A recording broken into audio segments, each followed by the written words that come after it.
Hello friends and welcome back to your channel House to Home. இன்னைக்கு நம்ம தாபா ஸ்டைல்ல சூப்பரா கடாய் பன்னீர் எப்படி பண்றதுன்னு பார்க்க போறோம். இதுக்கு நான் பன்னீரை நல்ல கியூப் மாதிரி கட் பண்ணி வச்சிருக்கேன். கொஞ்சம் பெரிய பெரிய கியூப்ஸா கட் பண்ணிக்கங்க. அப்பதான் இந்த ரெசிபிக்கு நல்லா இருக்கும். சோ இப்போ பன்னீரை மேரினேட் பண்ணிக்கலாம். அதுக்காக கொஞ்சம் உப்பும் ரெட் சில்லி பவுடரும் கூட சேர்த்துக்க போறேன். நல்ல கலர்ஃபுல்லா இருக்கணும்னு நினைச்சீங்கன்னா காஷ்மீரி ரெட் சில்லி பவுடர் சேர்த்துக்கங்க. இப்போ நல்லா டாஸ் பண்ணி கையில் நல்லா மசாஜ் பண்ணி தனியாக எடுத்து வச்சுக்கலாம். ஒரு 10 to 15 மினிட்ஸ் மேரினேட் பண்ணால் போதும். ரெடி ஆயிடுச்சு. இது ஒரு 10 to 15 மினிட்ஸ் அப்படியே விட்டுற போகிறேன். அப்புறமா ஒரு கடாய் இல்லாட்டி ஒரு பேனில் தேவையான அளவுக்கு எண்ணெய் சேர்த்துக்கலாம். கூடவே கொஞ்சம் நெய்யும் சேர்த்துட்டு நம்ம மேரினேட் பண்ணி வச்சுருந்த பன்னீர் க்யூப்ஸை இதோட சேர்த்துக்கலாம். இப்போ இதை நல்ல கோல்டன் ப்ரௌன் ஆகிற வரைக்கும் சாட் பண்ணிக்கங்க. ஸோ தட் நம்ம கடாய் பன்னீர் கிரேவி பார்க்கவே செம கலர்ஃபுல்லாக இருக்க போகுது. எல்லாமே நல்ல கோல்டன் ப்ரௌன் ஆயிடுச்சு. இது ஒரு தனியாக பாத்திரத்தில் எடுத்து வச்சுக்கோங்க. அதே பேனில் கொஞ்சமாக ஜீரகம் சேர்த்துக்கிறேன். இப்போ ஒவ்வொரு ஹோல் ஸ்பைசஸாக நம்ம சேர்க்கணும். ஒரு 2லேருந்து 3 கிராம்பு, ஒரு சின்ன துண்டு பட்டை, ஒரே ஒரு பருத்தி மொக்கு, ஒரே ஒரு ஏலக்காய். அப்புறமா இது கொஞ்சம் நல்லா ஃப்ளேவர் கொடுக்கறதுக்காக மெத்தி லீவ்ஸ், நல்ல ட்ரை மெத்தி லீவ்ஸை கையில் ரப் பண்ணி சேர்த்துக்க போகிறேன். ஒரே ஒரு பிரிஞ்சி இலை இதெல்லாம் சேர்த்துட்டு கொஞ்சமாக சாட் பண்ணிக்கோங்க. அப்புறமா ஒரு 2லேருந்து 3 பெரிய வெங்காயம் நல்லா ஃபைனாக சாப் பண்ணி ஆட் பண்ணிக்கலாம்.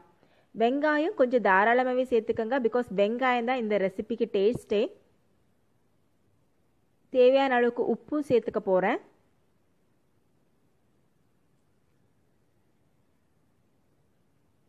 நல்லா ஃபைனாக சாப் பண்ண இஞ்சி பூண்டு பேஸ்ட்டு வேணால் கூட சேர்த்துக்கோங்க. நான் நல்லா ஃபைனாக சாப் பண்ணி சேர்த்துக்கிட்டேன். இப்போ இந்த வெங்காயம் நல்லா ப்ரௌன் ஆகினதுக்கு அப்புறமா நம்ம தேவையான ஸ்பைஸ் பவுடர்ஸ் எல்லாமே சேர்த்துக்கணும். மஞ்சப்பொடி, red chilli powder, garam masala, மல்லித்தூள். இந்த 4 ஸ்பைஸ் பவுடர்ஸும் நான் சேர்த்துக்க போகிறேன். இப்போ இந்த பச்சை வாசனை போகிற வரைக்கும் இதையும் நல்லா வதக்கிக்கலாம்.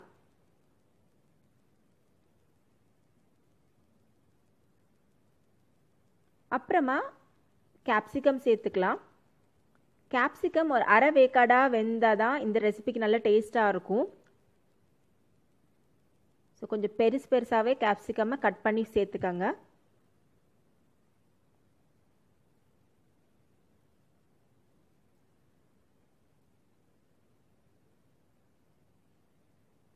இது கூடவே ஒரு 2 பழுத்த தக்காளியை நல்லா ஃபைனாக சாப் பண்ணி ஆட் பண்ண போகிறேன்.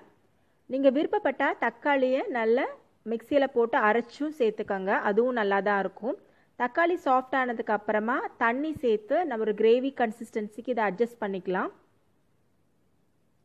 இப்போ நல்லா கொதிக்கட்டும். இப்போ நல்லா கொதி வந்தாச்சு. இந்த ஸ்டேஜில் நம்ம ஃப்ரை பண்ணி வச்சுருந்த பன்னீர் க்யூப்ஸை இந்த கிரேவியில் சேர்த்துக்கலாம். இதை லைட்டாக ஃபோல்ட் பண்ணி விட்டுட்டு மூடி போட்டு ஒரு 2 மினிட்ஸ் சிம்மில் நல்லா கொதிக்க விடுங்க. ஸோ இப்போ நம்ம கிரேவி சூப்பராக ரெடி ஆயிடுச்சு. ஒரே ஒரு ஃபைனல் டச் மட்டும்தான். ஒரு கை நிறைய கொத்தமல்லி இலையை நல்லா ஃபைனாக சாப் பண்ணி சேர்த்துக்க போகிறேன். கூடவே தேவையான அளவுக்கு பெப்பர் பவுடரும் சேர்த்துட்டு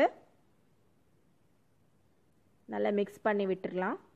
ஸோ நம்ம கடாய் பன்னீர் மணக்க மணக்க சூப்பராக ரெடி ஆயிடுச்சு. பன்னீர்லாம் பாருங்கள் நல்லா சாஃப்டாக இருக்குது. ஓவர் குக் பண்ணிங்கன்னா பன்னீர் ஹார்ட் ஆகிடும். பாருங்கள் பன்னீர் எவ்வளோ சாஃப்டாக இருக்குன்னு. அவ்வளோதான். ரொம்ப சிம்பிளாக ஈஸியாக நம்ம கடாய் பன்னீர் ரெடி பண்ணிட்டோம். கண்டிப்பாக இந்த ரெசிபியை நீங்களும் ட்ரை பண்ணி பாருங்கள். ட்ரை பண்ணிவிட்டு உங்களோட ரிவ்யூஸ், கமெண்ட்ஸ் எதுவாக இருந்தாலும் என்கிட்ட ஷேர் பண்ணுங்கள். நாங்கள் இந்த கடாய் பன்னீரை ஆப்பமோட டேஸ்ட் பண்ணோம். ரொட்டி, நான் எது வேணாலும் கூட இது கூட சூப்பராக இருக்கும். ஸோ சுட சுட ஆப்பமும் ரெடி, இந்த கடாய் பன்னீரும் ரெடி. நான் இப்போ என் ஃபேமிலியோட இதை என்ஜாய் பண்ண போகிறேன். நீங்களும் ட்ரை பண்ணி பாருங்கள். தொடர்ந்து ஹவுஸ் டு ஹோமை சப்போர்ட் பண்ணுங்கள். நம்ம சேனலையும் சப்ஸ்கிரைப் பண்ணி வச்சுக்கோங்க. தேங்க்ஸ் ஃபார் வாட்சிங் ஹவுஸ் டு ஹோம்.